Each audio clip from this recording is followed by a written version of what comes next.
Namaste, myself Sunil Raimaji from Italy.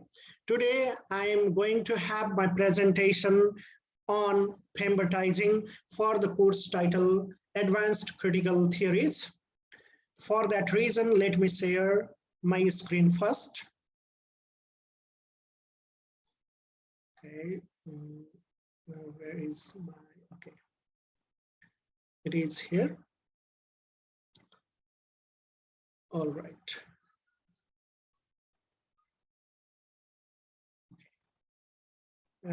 In fact, the title of my presentation is Feminism in Advertising, Irony or Revolution, a critical review of pembertizing. This is a journal article written by Indian authors Nima Varghese and Naveen Kumar. My class roll number is 761510036. Let me proceed ahead. The topic I told earlier is that Feminism in Advertising, Irony or Revolution, a critical review of pembertizing by Indian authors Nima Varghese and Naveen Kumar. Let me talk about the authors first. One of the authors, Nima Varghese, is a PhD scholar at the School of Social Sciences and Languages, Vellore Institute of Technology, Vellore, India. Our research is on pembertizing in India. The co-author of this journal article, Dr. Naveen Kumar, is the teacher of psychology in the School of Social Sciences and Languages, Vellore Institute of Technology, Vellore, India. His research interests are chiefly in social psychology and behavioral psychology. These authors have divided this article into different sections. They have divided it into introduction, analysis, and conclusion, basically. And they have further divided that analysis section into sub-themes. Let me begin this presentation, how they have defined pembertizing. In fact, what is pembertizing? According to Varghese and Kumar, coined is a combination of feminism and advertising. Pembertizing is defined as advertising that employs pro-female talent, messages, and imagery to empower women and girls, or only as female empowerment advertising. Pembertizing in media, such as print media or television or online or digital technology mediated media, accentuates women's talents, focuses themes on pro-women messaging, and attacks stereotyping of males and females. Furthermore, they have identified pembertizing is a phenomenon resulting from the combined effect of 5 major factors. They have identified them as, first, growing activism around the better representation of women in advertising. Second, increasing adoption of brand activism and conscious capitalism. Third one, the criticism of corporate and commodity feminism. Fourth one is increasing awareness of gender stereotyping. Last but not the least, they have identified is none other than increasing scrutiny by regulatory bodies on gender role representations in advertising. They have analyzed their findings as pembertizing is misinterpreted with commodity feminism or corporate feminism, appropriating for profit gains, but in reality, it is a form of brand activism coinciding with genuine social movements, leading to its acceptance, especially among the millennials. That millennials means the generation who were born after 1980, through a sensitive approach to women's empowerment issues. The technology-mediated fourth wave feminism is a young activist movement fueled by the internet and online media, impacting on business and advertising to the new ideological environment. This even include Me Too movement and so on and so forth. Several pro-women organizations are using the power of social media to further ideas of women empowerment and to raise awareness about the inherent sexism in business and private communication. There is evidence of feminist activism over the years, conversing with the influence of social media that has resulted in the popularity of femvertising, Varghese and Kumar claim. Similarly, according to them, brand activism seems to be a timely response to a new generation more actively engaged in social causes such as feminism.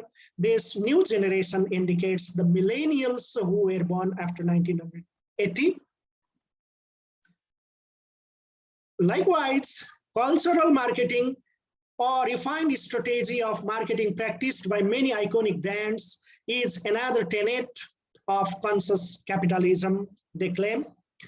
In this context, femvertising would be expected to prosper as a result of brand activism in the era of conscious capitalism and as a form of cultural marketing. Varghese and Kumar suggest that whether the illegitimate modalities of feminism in the media are called foul feminism, or you call it pack feminism, or corporate feminism, or marketplace feminism, or commodity feminism. The voices of criticism emphasize the need to define and practice femvertising properly with proper intent, involvement, and consciousness.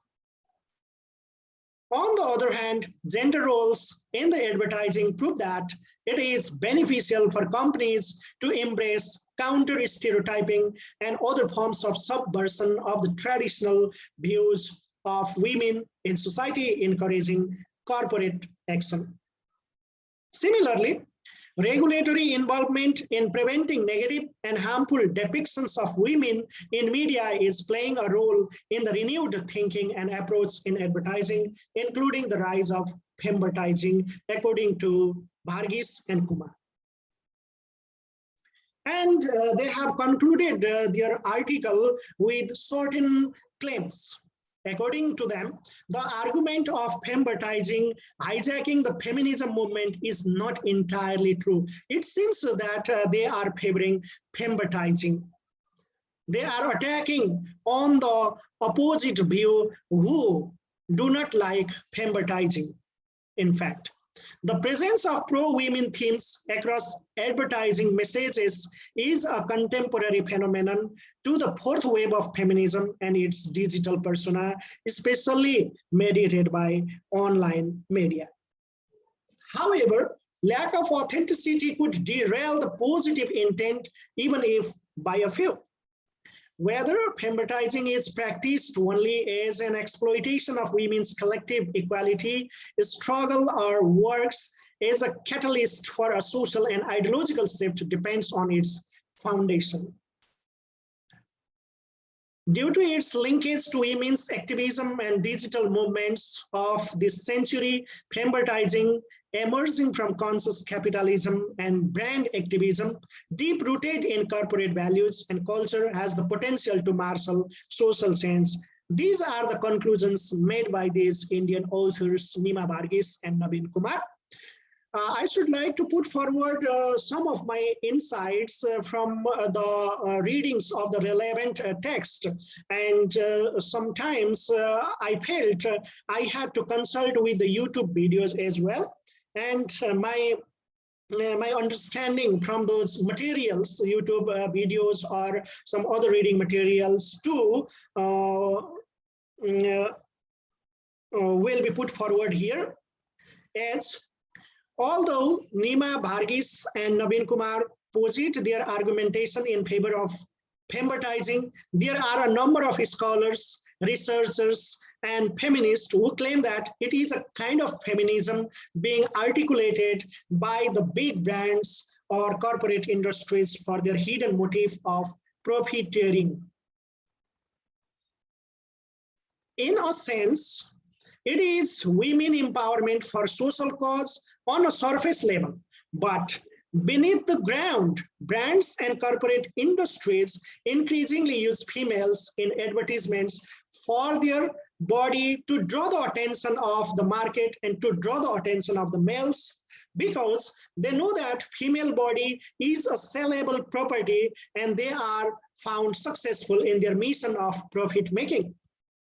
Females are objectified or commodified in big brands advertisements, and from those advertisements, the companies are primarily multiplying their sales and multiplying their incomes as well, but female empowerment seems to be a secondary agenda.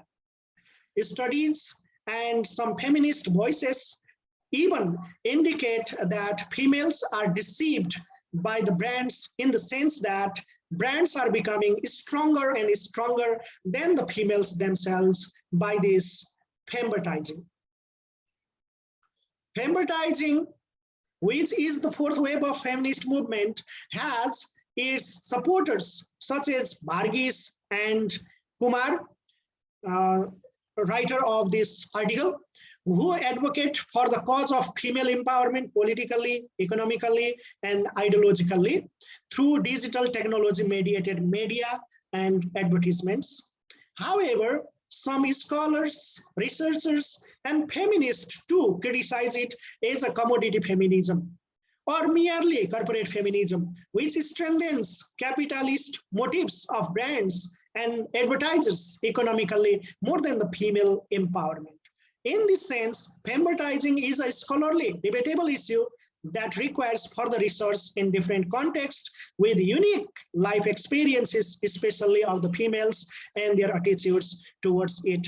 In fact, it seems that whether this femvertising is strengthening brands or is strengthening or empowering females is a vexing question. Thank you very much. This is the end of my presentation. Let me stop share.